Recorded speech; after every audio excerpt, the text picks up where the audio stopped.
Sermon de Jean Tolère pour le jour de Noël. Un enfant nous est né, un fils nous est donné. Aujourd'hui, dans la sainte chrétienté, on célèbre une triple naissance. La première et la plus sublime naissance est celle où le Père céleste engendre son Fils unique dans l'unité de l'essence divine, dans la distinction des personnes. La seconde naissance, célébrée aujourd'hui, vient de la fécondité maternelle advenue à la chasteté virginale dans sa véritable pureté. La troisième naissance est celle par laquelle Dieu, tous les jours et à toute heure, naît en vérité spirituellement, par la grâce et l'amour, dans une âme bonne.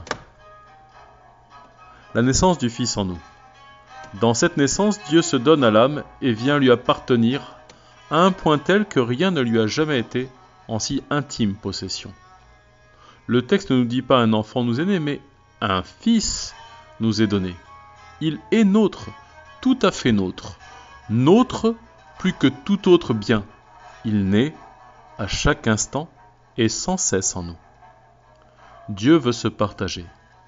La surabondance de la richesse suressentielle de la bonté divine ne permettait pas à Dieu de se tenir enfermé en lui-même. Il devait se répandre et se communiquer. Ce mouvement par lequel le Père entre en lui-même et sort doit se retrouver dans la personne humaine qui veut devenir mère de spiritualité de cette naissance divine. Il doit à la fois rentrer en soi et ensuite sortir de soi. Pour que cette naissance puisse s'accomplir, il faut un vigoureux retour en soi, un recueillement, un rassemblement intérieur de toutes les puissances, les inférieures aussi bien que les supérieures. Il faut rappeler que toute dispersion a la concentration, car ce qui est uni devient plus fort. Si un tireur veut atteindre sûrement son but, il ferme un œil pour que l'autre vise juste. Celui qui veut comprendre une chose à fond y emploie tous ses sens et les ramène en ce centre de l'âme d'où ils sont sortis. De même que tous les rameaux viennent du tronc de l'arbre, ainsi, qu'elles soient sensibles, émotionnelles ou affectives, ou actives, toutes nos puissances sont unies aux facultés supérieures dans le fond de l'âme.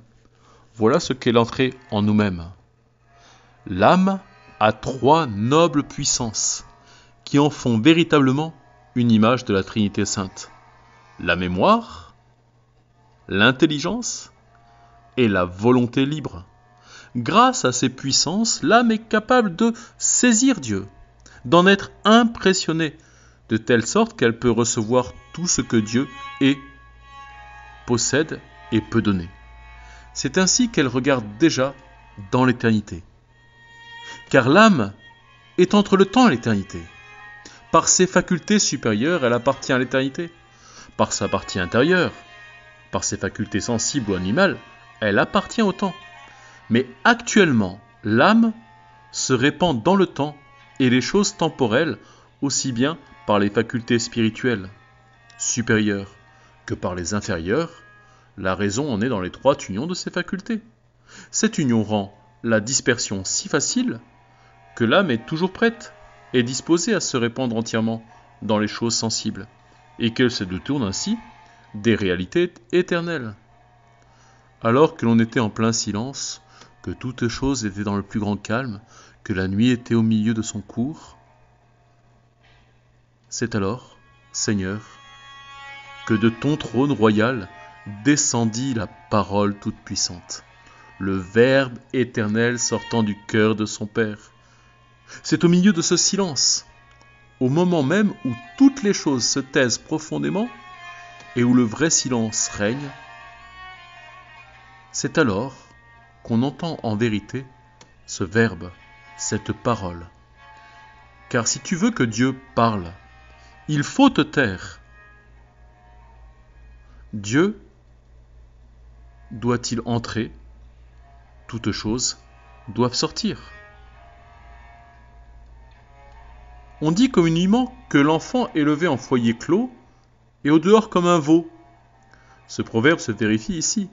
Les enfants qui ne sont jamais sortis de chez eux et qui ne sont pas appelés au-dessus de la nature de ce que les sens peuvent apporter par la vue, l'ouïe, le sentiment, les émotions, qui ne sont pas allés au-delà et au-dessus de leur petit monde habituel, de la région des choses naturelles, n'ont pas plus d'intelligence pour les choses élevées, pour les choses de Dieu, que des veaux ou des bovins.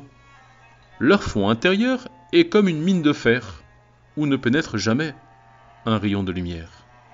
Dès que la sensibilité, les images, les formes viennent à leur manquer, ils ne savent plus rien, ne sentent plus rien.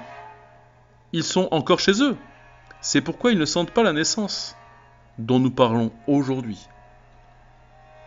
Si l'homme préparait ainsi la place, s'il préparait son fond, il n'y a aucun doute que Dieu serait obligé de le remplir complètement.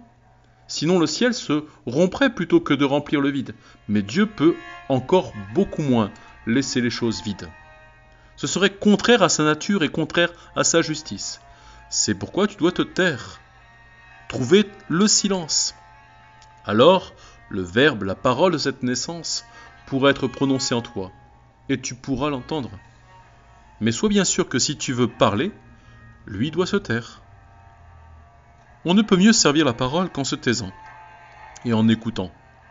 Si donc, tu sors complètement de toi-même, Dieu entrera tout entier. Autant tu sors, autant il entre, ni plus, ni moins.